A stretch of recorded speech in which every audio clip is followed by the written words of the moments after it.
ଯେ ସୌମ୍ୟ ରଞ୍ଜନଙ୍କ ହତ୍ୟା ମାମଲାରେ ଏ ବାବୁ ଏ ଜିମ୍ ର ମାଲିକାନା କାହା ହାତରେ ଅଛି? ସରକାର ଆଜି ପର୍ଯ୍ୟନ୍ତ କୌଣସି ଅଫିସରକୁ ଧରି କହିଲେନି କି ଏ ଅଫିସର ଜିମ୍ ଥିଲା ବୋଲି? ସରକାରଙ୍କ ଇଣ୍ଟେଲିଜେନ୍ସ କଣ କରୁଥିଲା?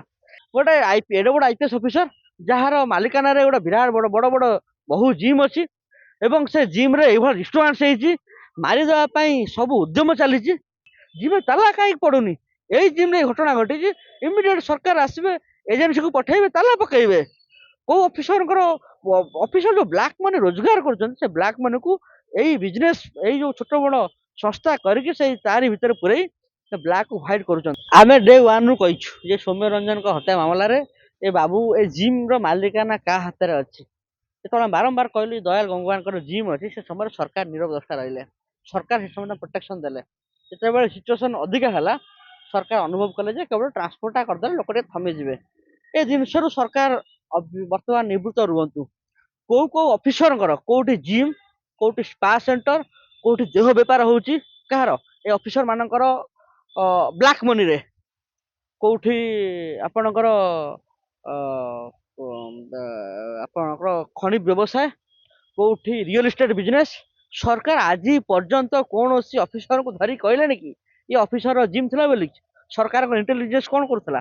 ଇଣ୍ଟେଲିଜେନ୍ସ ପାଖରେ କଣ ଖବର ନଥିଲା ଯେ ଗୋଟେ ଏଡେ ବଡ ଆଇପିଏସ୍ ଅଫିସର ଯାହାର ମାଲିକାନାରେ ଗୋଟେ ବିରାଟ ବଡ ବଡ ବଡ ବହୁ ଜିମ୍ ଅଛି ଏବଂ ସେ ଜିମ୍ ରେ ଏଇଭଳି ଡିଷ୍ଟର୍ବାନ୍ସ ହେଇଛି, ମାରିଦେବା ପାଇଁ ସବୁ ଉଦ୍ୟମ ଚାଲିଛି। ଇଣ୍ଟେଲିଜେନ୍ସ କରୁଥିଲା କଣ? ସରକାରଙ୍କର ତ ଅଲଗା ବେଳେ ଇଣ୍ଟେଲିଜେନ୍ସ ବହୁତ ଷ୍ଟ୍ରଙ୍ଗ, ଅଲଗା ବେଳେ ଭାରି ସାର୍ପନେସ୍ କାମ କରୁଛି ଇଣ୍ଟେଲିଜେନ୍ସ।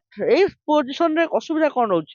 ବର୍ତ୍ତମାନ ମୋହନ ମାଝୀ କହିବେ କି ଯେ କୋଉ କୋଉ ଅଧିକାରୀଙ୍କର, କୋଉ କୋଉ ଅଫିସରଙ୍କର ରିଅଲ ଇଷ୍ଟେଟ ବିଜନେସ ଅଛି, କୋଉ ଅଫିସରଙ୍କର ଟ୍ରାନ୍ସପୋର୍ଟ ବିଜନେସ ଅଛି, କୋଉ ଅଫିସରଙ୍କର ଜିମ୍, ସ୍ପା, ମସାଜ ସେଣ୍ଟର, ଦେହ ବେପାର, ଏ ସବୁ ଚାଲୁଛି ନା? ଗୋଟିଏ ପରେ ସରକାର ପୁଣି ଦୟାଲ ଗଙ୍ଗୱାରକୁ ଟ୍ରାନ୍ସଫର କରିଦେଇ ଲୋକଙ୍କ ମନରୁ ଏ ଛାପକୁ ଲିଭେଇ ପୁଣି ପୁରୁଣା ଅଫିସରଙ୍କୁ ଯୋଉମାନଙ୍କର ବିଜନେସ ଚାଲିଛି ଭୁବନେଶ୍ୱର ଏବଂ ଉପକଣ୍ଠରେ, ତାଙ୍କୁ ପ୍ରୋଟେକ୍ସନ ସରକାର ଦଉଛନ୍ତି।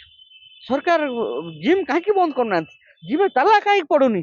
ଏଇ ଜିମ୍ ରେ ଘଟଣା ଘଟିଛି, ଇମିଡିଏଟ ସରକାର ଆସିବେ, ଏଜେନ୍ସିକୁ ପଠେଇବେ, ତାଲା ପକେଇବେ। କୋଉ ଅଫିସରଙ୍କର ଅଫିସର ଯୋଉ ବ୍ଲାକ୍ ମନି ରୋଜଗାର କରୁଛନ୍ତି, ସେ ବ୍ଲାକ୍ ମନିକୁ ଏଇ ବିଜନେସ ଏଇ ଯୋଉ ଛୋଟ ବଡ ସଂସ୍ଥା କରିକି ସେଇ ତାରି ଭିତରେ ପୁରେଇ ସେ ବ୍ଲାକ୍ କୁ ହ୍ୱାଇଟ୍ କରୁଛନ୍ତି। ଏଥିରେ ସରକାର ମଧ୍ୟ ସାମିଲ ଅଛନ୍ତି। ସରକାର ମଧ୍ୟ ମୁଖ୍ୟମନ୍ତ୍ରୀ, ମୁଖ୍ୟମନ୍ତ୍ରୀଙ୍କର ଅଫିସ, ଏ ସମସ୍ତେ ଏଥିରେ ସାମିଲ। ଏ ସମସ୍ତେ ମଧ୍ୟ କିଛି କିଛି ଟଙ୍କା ଏଥିରୁ କଲେକ୍ସନ କରୁଛନ୍ତି, ଯେଉଁଥିପାଇଁ ଆଜି ଏଭଳି ଅବସ୍ଥା ଆମେ ଦେଖିବା ପାଇଁ ପାଇଲୁ।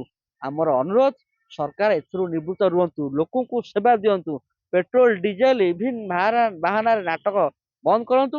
ଲୋକଙ୍କ ପାଖରେ କେଉଁଭଳି ଭାବରେ ସୁବିଧା ପହଞ୍ଚି ପାରିବ, ପେଟ୍ରୋଲ ଟାକୁ ଆପଣ ବଢେଇ ବଢେଇ ଅବସ୍ଥା କଲେଣି।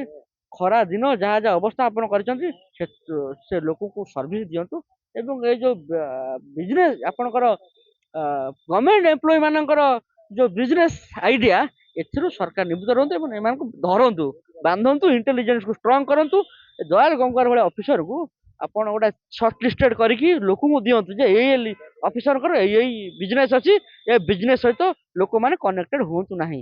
ଏ ନିର୍ଦ୍ଦେଶାବଳୀ ସରକାରଙ୍କର ବାହାର କରିବା ପାଇଁ ଆମର ଅନୁରୋଧ ରହୁଛି। ଗତକାଲି ସୌମ୍ୟଙ୍କ ଯେତେବେଳେ କହିଲେ ନ୍ୟାୟ ନ ମିଳିଲେ ଧାରଣାରେ ବସିବି, ତାପରେ ସରକାରଙ୍କର ଇଏ ଗୋଟେ ସରପ୍ରାଇଜ ଆକ୍ସନ କହିଲେ ଅତ୍ୟୁକ୍ତି ହେବ ନାହିଁ। କେଉଁ ନା କେଉଁଠି ସେ ସରକାର ବ୍ୟାକଫୁଟ ପଳେଇଛନ୍ତି କି ଘଟଣା। ଆପଣ ଦେଖିବେ ପ୍ରତ୍ୟେକଟି ଯୋଉଠି ଯୋଉଠି ଇନସିଡେଣ୍ଟ ଘଟୁଛି, ପ୍ରତ୍ୟେକଟି ଇନସିଡେଣ୍ଟରେ ସରକାରଙ୍କର ପ୍ରଫିଟ ଟା ଆମକୁ ଦେଖାଯାଉଛି, ଲୋକଲୋଚନକୁ ଦେଖାଯାଉଛି ଯେ ଏଇ ଇନସିଡେଣ୍ଟରେ ସରକାର ଏଇ ପ୍ରଫିଟରେ ଅଛନ୍ତି। ସରକାର ଦେଖିଲେ ଯେତେବେଳେ ସରକାରଙ୍କର ଆନ୍ତରିକତା ନଥିଲା, ସେ ଦୟାଲ ଗଙ୍ଗୱାରକୁ ଟ୍ରାନ୍ସଫର କଣ ଆପଣଙ୍କର ଆଣିକି ଓଏସଡି କରି ବସେଇବାରେ, ଦୟାଲ ଗଙ୍ଗୱାରକୁ ସରକାର ମାନେ ଆବଶ୍ୟକତା ଠାରୁ ଅଧିକ ପାୱାର ଦେଇଛନ୍ତି ଯେ ଏମାନେ ପାୱାରକୁ ୟୁଟିଲାଇଜ କରିବେ, ବିଜନେସ ପ୍ରଫିଟ ବଢେଇବେ, ଲୋକଙ୍କ ଠାରୁ ଟଙ୍କା ଆଣିବେ, କିଛି ପଇସା ନିଜେ ରଖିବେ, କିଛି ପଇସା ମୁଖ୍ୟମନ୍ତ୍ରୀ ଏବଂ ମୁଖ୍ୟମନ୍ତ୍ରୀଙ୍କ ଅଫିସ ଏବଂ ଏକ୍ସେଟ୍ରା ସମସ୍ତଙ୍କୁ ବାଣ୍ଟିବେ। ଯେତେବେଳେ ସୌମ୍ୟ ପରିବାର କହିଲେ ଯେ ଆମେ ଯିବୁ, ଧାରଣାରେ ବସିବୁ, ସରକାର ଦେଖିଲେ ଯେ ଆମ ପ୍ରଫିଟ ବରଂ 2 ପଇସା କମିଯାଉ, ସମ୍ପୂର୍ଣ୍ଣ ଭାବେ ବନ୍ଦ ନ ହଉ, ସରକାର ଏଇ ଉଦ୍ଦେଶ୍ୟରେ ଦୟାଲ ଗଙ୍ଗୱାରକୁ କିଛି ଦିନ ପାଇଁ ଓଏସଡି କରି ବସେଇଛନ୍ତି।